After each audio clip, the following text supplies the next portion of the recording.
예, 우리 하나님 말씀입니다. 누가복음 2장입니다. 누가복음 2장 1절부터 7절까지 말씀. 누가복음 2장 1절부터 7절까지 말씀. 예, 우리 한 절씩 읽고요. 마지막 절은 같이 읽겠습니다. 누가복음 2장 1절부터 7절. 제가 1절을 먼저 읽겠습니다. 그때에 가이사 아구스도가 영을 내려 천하로 다 호적하라 하였으니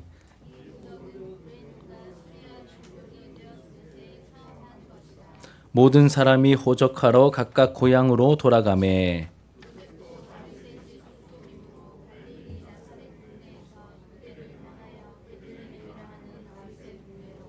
그 약혼한 마리아와 함께 호적하러 올라가니 마리아가 이미 잉태하였더라. 함께 읽겠습니다. 첫 아들을 낳아 강보로 싸서 구유에 뉘었으니 이는 여관에 있을 곳이 없음이러라. 아멘.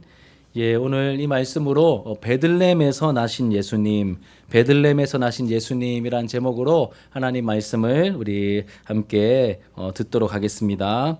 자, 이제 3일 뒤면 얘들아 무슨 날이죠? 무슨 날이에요? 3일 뒤면 성탄절이죠. 예, 크리스마스입니다.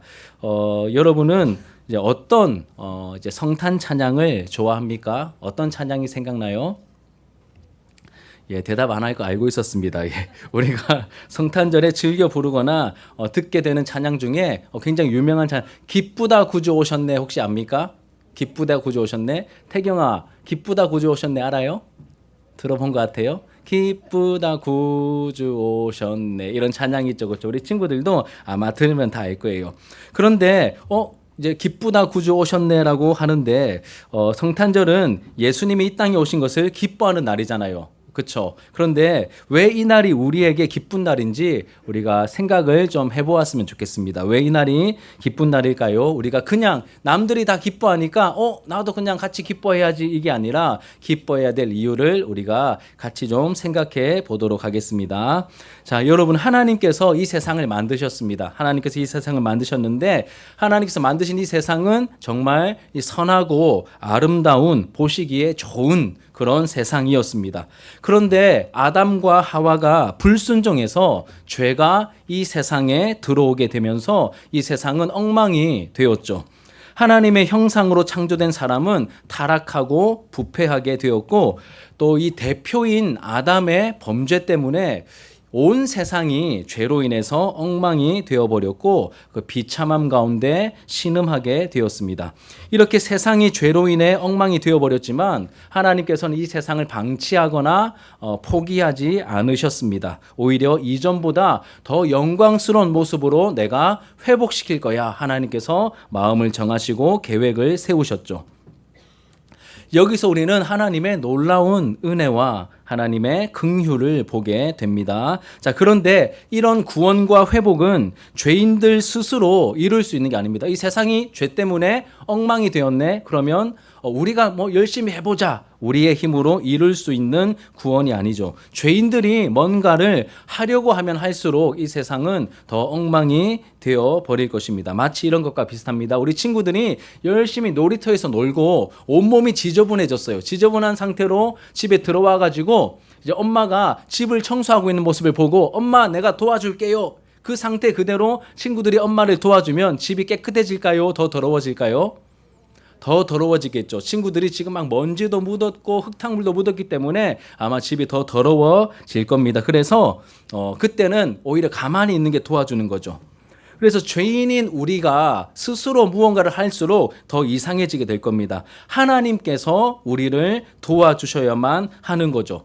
이 세상을 구원하기 위해서는 우리가 노력하는 게 아니라 하나님께서 우리를 도와주셔야 우리가 그 죄로부터 건진받을 수 있는 거죠. 하나님께서는 그래서 이 세상을 구원하기 위해서 구원할 수 있는 능력을 가진 그 구원자를 이 땅에 보내어 주시겠다라고 약속을 하셨거든. 그 구원자가 누구냐면 바로 얘들아 그 구원자가 누굴까요? 바로 예수님이죠. 하나님께서 이 세상을, 죄로 엉망이 된 이 세상을 내가 포기하지 않았어. 내가 회복시킬 거야. 이전보다 더 찬란하게, 더 아름답게, 더 영광스럽게 내가 회복시킬 거야. 이러한 계획을 가지시고 이 땅을 구원하기 위해서 보내신 구원자의 이름이 바로 예수님이시죠. 그 예수님이 이 땅에 오신 날을 기념하는 날이 언제일까요? 바로 이제 성탄절, 이 크리스마스입니다. 그래서 기쁜 거예요. 하나님께서 약속을 지키셔서 나를 구원하기 위해, 온 세상을 구원하기 위해 약속대로 구원자를 보내어주신 기쁘고 복된 날이 바로 성탄절입니다. 이런 이유를 알고 우리가 기뻐해야 하는 것이죠. 친구들, 집에 내 선물 이렇게 택배만 와도 기분 좋잖아, 그치? 엄마가 몰래 주문해 놓은 이렇게 간식이나 선물을 담고 있는 택배만 와도 우리가 기분이 좋은데, 이 온 세상을 구원하실 수 있는 그 구원자가 약속대로 하나님의 때에 이 세상에 오신 날은 너무너무 기쁘고 이제 복된 날이죠. 그런데 하나님의 아들께서, 이 구원자께서 이 세상에 오실 때 오셨어요. 그런데 오셨는데 우리가 알아볼 수 있어야 되잖아. 그렇지 않습니까? 오셨을 때 우리가 알아볼 수 있어야 되겠죠. 그래서 사람들이 알아볼 수 있도록 하나님께서 이제 조치를, 그 장치를 취해 놓으셨습니다. 이걸 뭐라고 하냐면 사람들이 메시아를, 이 구원자를 알아볼 수 있도록 몇 가지 중요한 이 징조를 예언해 두셨는데, 그 중요한 예언 중에 하나가 뭐냐면 구원자는 바로 여기서 태어날 거야. 여기서 태어나지 않은 다른 사람이 내가 구원자야라고 말하면 그거 다 진짜일까요? 가짜일까요? 가짜겠죠, 그렇죠? 그래서 하나님께서 정하신 징조가 뭐냐면 구원자는, 이 땅을 죄로부터 구원할 그 구원자는 반드시 베들레헴이라는 동네에서 태어날 거야. 하나님께서 미리 알아볼 수 있도록, 구원자를 알아볼 수 있도록 그 징조, 그 사인을 마련해 두셨습니다. 그 예언이 어디에 나와 있냐면 미가서 5장 2절에 나와 있습니다. 여러분 주보에 보면 미가서 5장 2절 같이 한번 읽어볼게요. 시작. 베들레헴 에브라다야, 너는 유다 족속 중에 작을지라도 이스라엘을 다스리는 자가 내게서 내게로 나올 것이라. 그의 근본은 상고에 영원에 있느니라. 아멘. 예, 베들레헴이라고 하는 이 작은 동네가 있는데, 이 하나님께서 약속하신 그 구원자가 다른 동네, 뭐 예루살렘 같은 크고 큰 동네가 아니라, 그런 도시가 아니라 베들레헴이라는 이 작은 동네에서 이 구원자가 태어나게 될 거야라고 하는 그 예언이 미리 이렇게 사인으로 남아 있는 거예요. 그리고 그 예언이 어떻게 예수님을 통하여 이루어졌는지를 보여준 게 우리가 읽었던 누가복음 2장 1절부터 7절까지 말씀입니다. 자, 조금만 더 설명을 할게요. 자, 이 당시 이스라엘은 로마라고 하는 나라의 식민지였어요. 힘이 없어서 로마의 식민지였습니다. 이때 로마를 다스리던 황제 이름이 뭐냐면 아우구스티누스야. 자, 한번 따라해 보실까요? 우리 어른들도 조금 협조해 주시면 감사하겠습니다. 아우구스티누스. 예, 성경에 보니까 뭐라고 적혀 있죠? 아구스도라고 되어 있죠. 이 아구스도가 아우구스티누스입니다. 자, 이 황제 아구스도가 온 천하에 명령을 내립니다. 명령을 내리기를 모든 사람들은 다 고향으로 가서 너희들 다 호적해. 너희들이 태어난 곳에 가서 나는 이곳 사람입니다라고 다 주민등록 이렇게 동사무소에 가서 너희들 다 등록해야 돼, 이렇게 호적하라는 명령을 내렸죠. 그게 1절과 2절이에요. 같이 한번 읽어봅시다. 시작. 그때에 가이사 아구스도가 영을 내려 천하로 다 호적하라 하였으니 이 호적은 구레뇨가 수리아 총독이 되었을 때에 처음 한 것이라. 이렇게 이 황제가 호적을 하라고 명령을 내립니다. 이 호적 조사를 시키는 이유는 두 가지입니다. 첫 번째는 세금을 걷기 위해서, 두 번째는 이제 군사력이 얼마나 되는지 군사 모집을 위해서, 이 두 가지 때문에 하는데, 이 유대 사람들은 안식일 지켜야 되기 때문에 로마 사람들이 유대 사람들을 군인으로 뽑는 걸 별로 안 좋아했어요. 그래서 이 유대인들에게 이 호적을 하라고 한 대표적인 이유는 이제 세금을 걷기 위해서인 이유가 많습니다. 여하튼 간에 황제가 너희들 다 살던 고향으로 돌아가서 너희들 다 호적을 등록하고 와 이렇게 명령을 내리자 그 지역에 있는 이 구레뇨라고 하는 그 지역을 다스리는 총독이 그 명령을 황제 명령을 딱 받아서 그 명령을 실행하죠. 실행하였기 때문에 그 지역에 살고 있는 사람들이 다 자기가 태어난 곳으로 이제 가서 거기서 이제 호적을 하기 시작합니다. 이때 또 누가 움직였을까요? 이때 예수님의 부모님인 요셉과 마리아도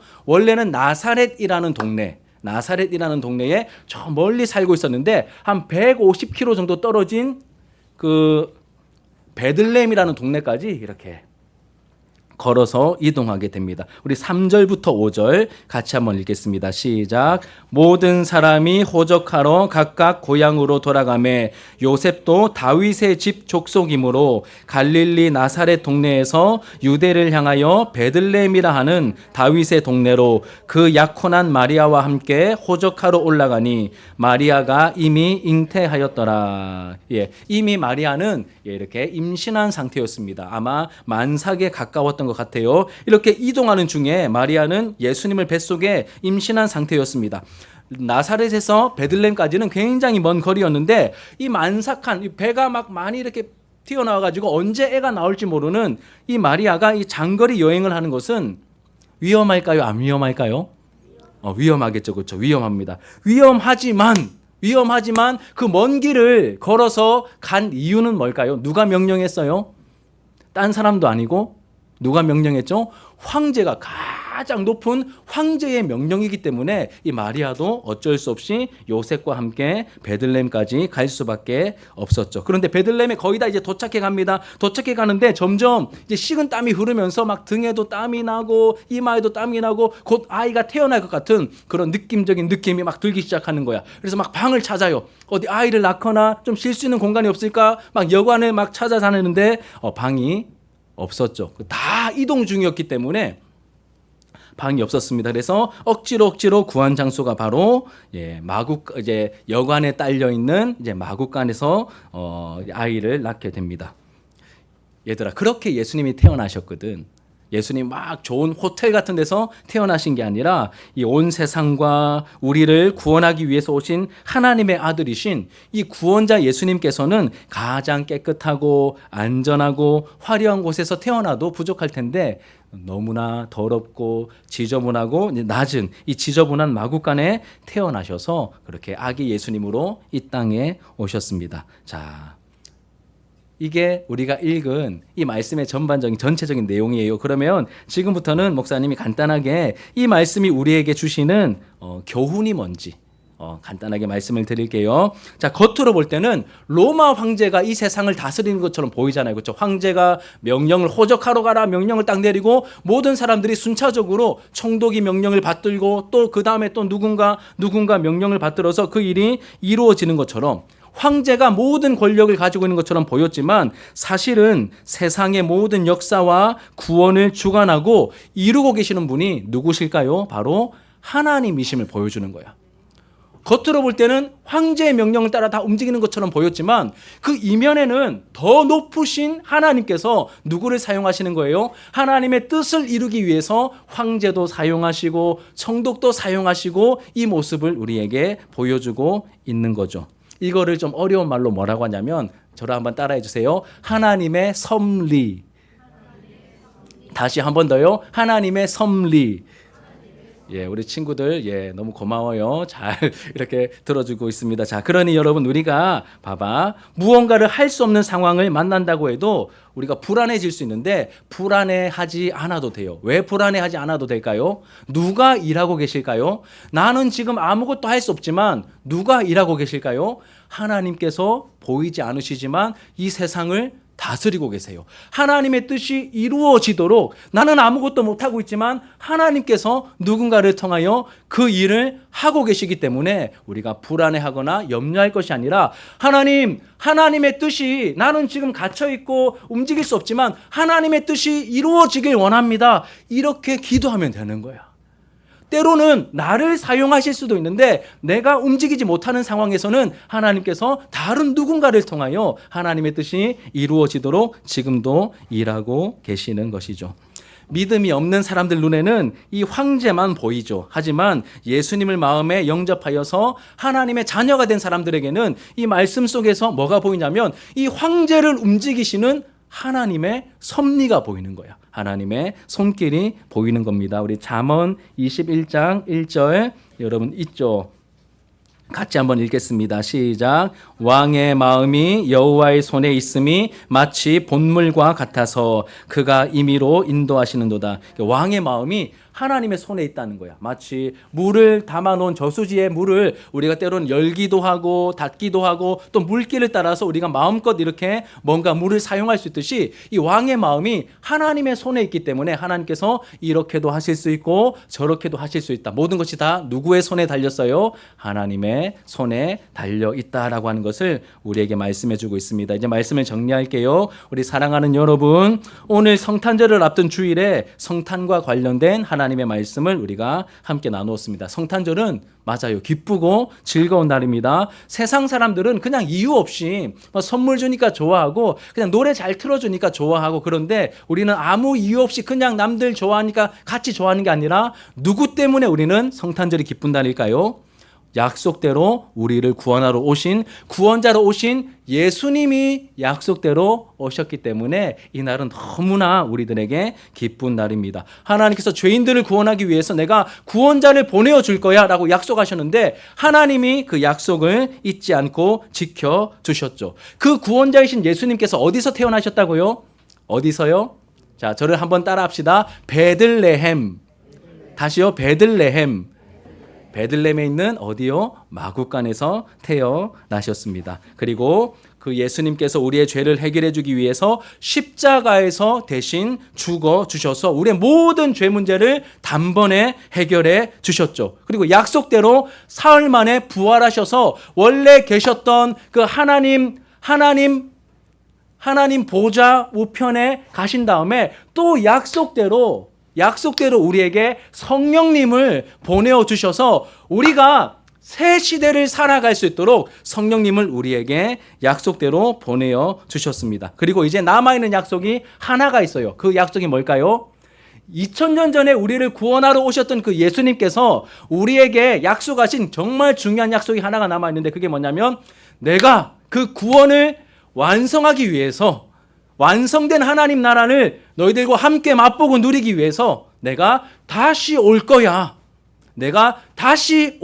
라고 약속하시는데 이제 그 마지막 남아있는 그 약속이 우리에게 남아 있습니다. 그 예수님께서 다시 오시면 아픔도 슬픔도 질병도 죽음도 늙음도 쇠암도 죄와 사망의 권세와 원수 마귀와 그 무엇도 없는 이 완벽하게 회복된 그 하나님 나라를 우리에게 주시기 위해서 예수님께서 다시 오실 겁니다. 이 성탄절에 먼저는 우리를 위해서 약속대로 오신 예수님께 감사하는 마음을 가지고 또 한편으로는 약속대로 다시 오실 예수님을 기대하고 기다리는 마음으로 이 성탄절을 우리가 소망 가운데 보내게 되기를 예수님의 이름으로 축복합니다. 자, 우리 기도하는 마음으로 함께 찬송가 아까 123장 불렀죠. 123장 우리 1절과 4절을 같이 한번 부르도록 하겠습니다. 1절과 4절.